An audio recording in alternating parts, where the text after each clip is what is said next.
जय हिंद साथियों, स्वागत है आप सभी का एजुकेशन की 86 में। रुख करते हैं बिहार की तरफ। दोस्तों, बिहार विधानसभा परिषद की तरफ से एक वैकेंसी अपडेट की गई है प्रतिवेदक की।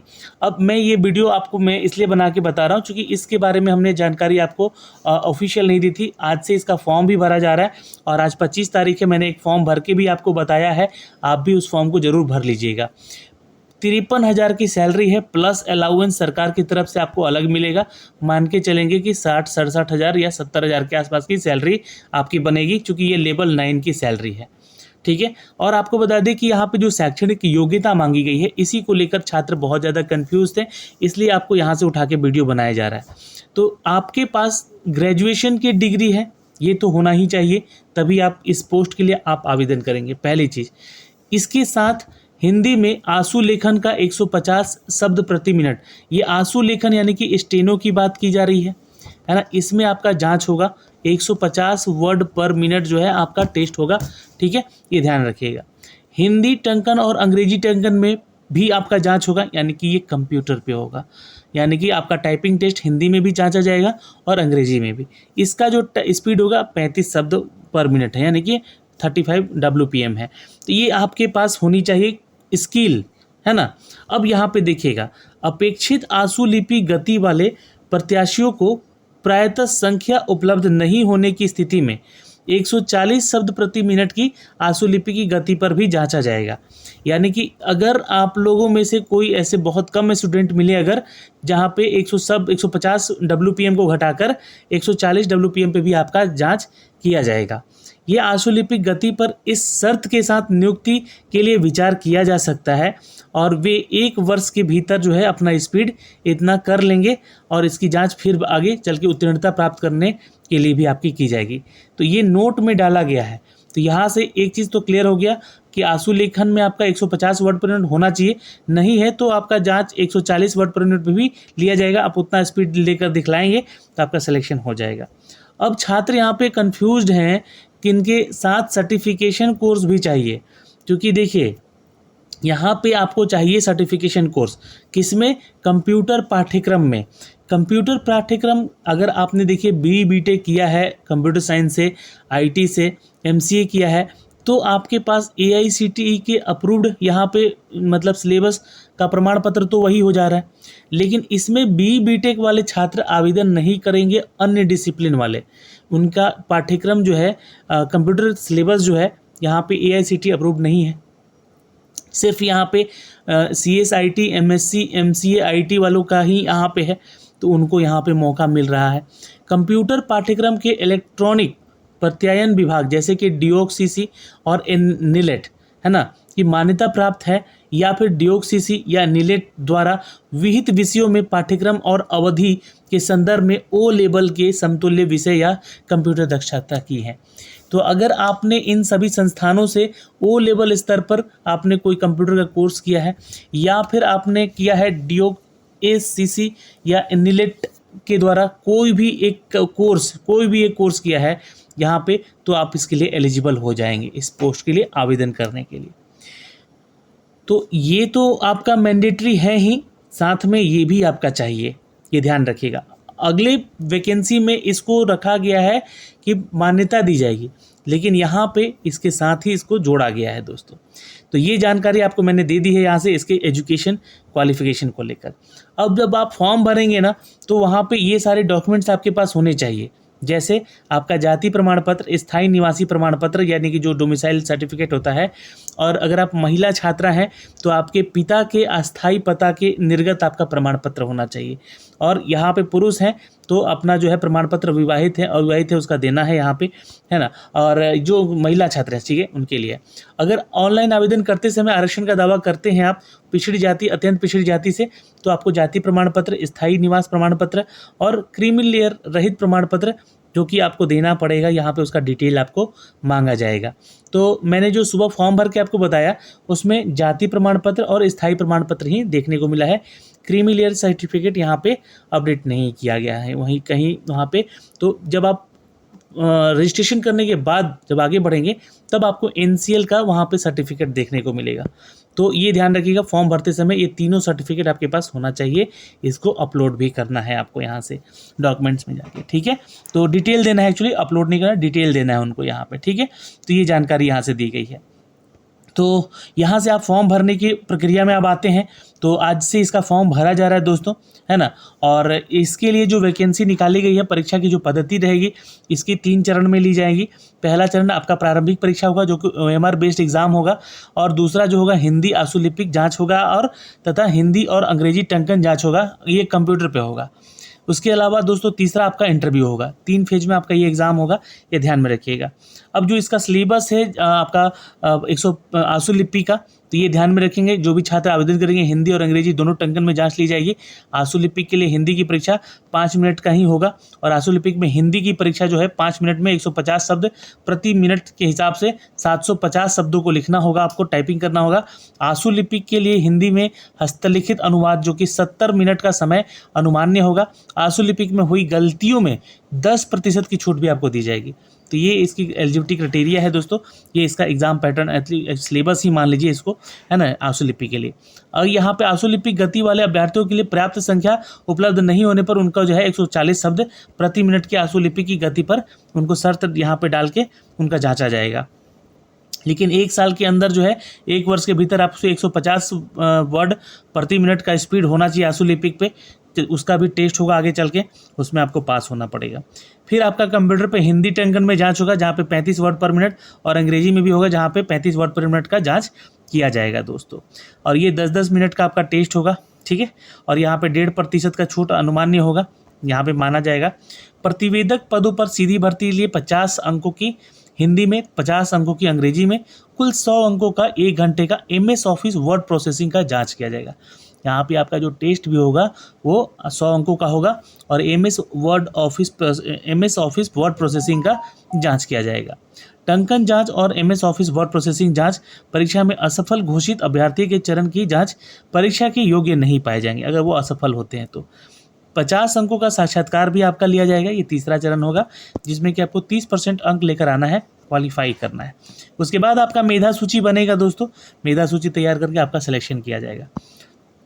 अब देखिएगा यहाँ पे जो परीक्षा होगी, ये प्रारंभिक परीक्षा MCQ बेस्ड होगा। उत्तर के लिए दिए गए विकल्पों में से किसी एक का चयन करना होगा। प्रारंभिक अवधि जो है 2 घंटे की परीक्षा होगी आपकी, 100 अंकों का ये परीक्षा होगा। 400 परीक्षा कुल अंकों की होगी, है ना। यहाँ पे ध्यान रखिएगा, प्रारंभिक परीक्षा कुल 400 अंकों की होगी। प्रत्येक सही उत्तर के लिए 4 अंक और 1 निगेटिव मार्किंग भी यहाँ पे रखा गया है।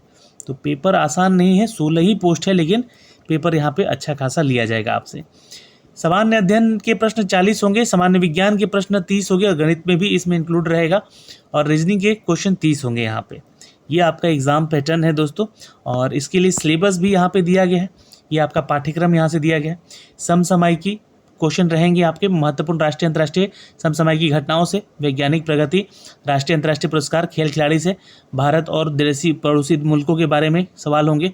यहाँ पे आपके ज्योग्राफी संबंधित बिहार का ज्योग्राफी पढ़ना है, बिहार का इतिहास, संस्कृति और भूगोल, आर्थिक परिदृश्य, कृषि और प्राकृतिक संसाधनों के बारे में पढ़ना है, भारत के संविधान के बारे में पढ़ना है, राजनीतिक प्रणालियों के बारे में पढ़ना है, संवैधानिक संसदीय प्रणाली के बारे में पढ़ना है, और क्रमिक विकास पंचायती राज के बारे में पढ़ना है। तो ये आपका सिलेबस है, इसकी तैयारी हम लोग करा रहे हैं। 11 बजे जुड़िए हमारे टेलीग्राम पे, क्यूजेज हो रहे हैं, उस क्यूजेज को अटेंड करें। सामान्य विज्ञान गणित का भी क्वेश्चन वहाँ पे देखने को मिलेगा आपको, और मैट्रिक स्तर पे ये प्रश्न होंगे गणित वाले और विज्ञान वाले भी, तो यहाँ से ध्यान रखिएगा। सामान्य विज्ञान में भौतिक, रसायन शास्त्र और जीव विज्ञान से प्रश्न होंगे, और गणित में आपका जो है नंबर सिस्टम होगा, अंगणितीय संक्रियाएँ होंगी, प्रतिशत होगा, अनुपात होगा, समानुपात होगा, औसत होगा, ब्याज होगा, लाभ हानि होगा, इनसे संबंधित प्रश्न पूछे जाएंगे। रीजनिंग का भी टॉपिक यहाँ पे दिया गया है, जो कि 30 नंबर का है। यहाँ पे अच्छा खासा क्वेश्चन रहेगा। मेंटल एबिलिटी टेस्ट होगा, लॉजिकल रीजनिंग से क्वेश्चन होगा, ठीक है, ब्लड रिलेशन वगैरह सब क्वेश्चन होगा, अंगणितीय तर्क शक्ति, अंगणितीय संख्या श्रृंखला, है ना, कूट लेखन वाला होता है, और कोडिंग डिकोडिंग वाले क्वेश्चन होते हैं, तो वो सब यहाँ से पूछे जाएंगे। तो ये आपका एग्ज़ाम का सिलेबस हो गया दोस्तों। इसके लिए फॉर्म फीस आपसे जो है, अगर आप बिहार के SC ST से आते हैं तो 600 है, अगर बिहार के स्थायी निवासी हैं, महिला हैं, तो 600 रुपये है। अगर आप बिहार के अन्य राज्य से आते हैं या किसी भी अन्य कैटेगरी में, जैसे कि जनरल, OBC, EWS में है, तो आपसे 1200 रुपये फ़ीस चार्ज किया जा रहा है, प्लस प्रोसेसिंग फ़ीस भी लग रहा है 1250 का लगभग आपका यहाँ पे फ़ीस सबमिट करना होगा दोस्तों। तो देखिए आवेदन कहाँ से करना है, तो बिहार विधान परिषद के ऑफिशियल वेबसाइट पे आएंगे तो यहाँ पे देखिए लिंक एक्टिवेट कर दिया गया है। मैंने सुबह एक आपको वीडियो बना के दिया भी था, तो ये वाला लिंक आप क्लिक कीजिएगा यहाँ पे। तो जैसे आप क्लिक करेंगे ये आप इस पेज पे आ जाएंगे, यहाँ से न्यू रजिस्ट्रेशन पे क्लिक कर लीजिएगा। प्रतिवेदक का पोस्ट है दोस्तों, देख सकते हैं यहाँ पे। जैसे आप यहाँ से क्लिक करेंगे तो ये इस पेज पे आएंगे। अब यहाँ पे कैंडिडेट का नाम पूछा जा रहा है, फिर उसको दोबारा डालना है, कंफर्म नाम करना है, फादर नेम करना है यहाँ पे, फिर मदर नेम भी डालना है। आपका डोमिसाइल ऑफ बिहार है या नहीं, यस और नो पे क्लिक करके बताना है। ठीक है तो फिर आपको यहाँ पे जो है ना आपका सर्टिफिकेट नंबर और डेट ऑफ इशू और आपका अथॉरिटी यानी कि रेवेन्यू ऑफिसर के द्वारा है तो रेवेन्यू ऑफिसर लिखना है यहाँ पे। डेट ऑफ इशू मतलब कब इशू हुआ है, सर्टिफिकेट नंबर यहाँ पे देना है आपका। हाँ कैटेगरी क्या है, यहाँ पे अगर आप कैटेगरी में आते हैं तो किस कैटेगरी में आते हैं, बीसी, ईबीसी, एससी, एसटी, तो वो बताना है। अगर एससी में है तो सर्टिफिकेट नंबर यहाँ से मांगा जाएगा, उसका डेट ऑफ इशू कब हुआ था, अथॉरिटी कब का है, किसका है मतलब आरओ का या सीओ का या एसडीएम का, ये आपको बताना है। अगर आप यहाँ पे बीसी डालते हैं तो उसका भी certificate number, date of issue, ये सब चीज़ें देनी होंगी। जेंडर क्या है आपका ये बताना है, मेल है फीमेल है, और पीएच कोटे से आते हैं अगर तो यहाँ पे यस नो कीजिएगा। जैसे यस कीजिएगा तो यहाँ पे आपसे उसका डिटेल मांगेगा, नो कीजिएगा तो यहाँ से डिटेल कुछ नहीं मांगेगा। एक सर्विसमैन है तो उसका डिटेल देना होगा। जैसे आप यहाँ पे यस करेंगे तो आपको जो है बताना होगा कि सर्विस कब से कब तक का था, सर्टिफिकेट नंबर है ना, डेट ऑफ इशू, आपका पीपीओ नंबर जो होता है, पेंशन बुक नंबर जो होता है वो डालना है, डेट ऑफ इशू वहाँ पे डालना है, और किसके द्वारा ऑथराइज्ड है तो आपको अपने ट्रेजरी वगैरह का नाम देना होगा यहाँ पे या बैंक का नाम, और डेट ऑफ बर्थ सर्टिफिकेट के द्वारा आपका मैट्रिक के सर्टिफिकेट के द्वारा यहाँ पे बताइएगा।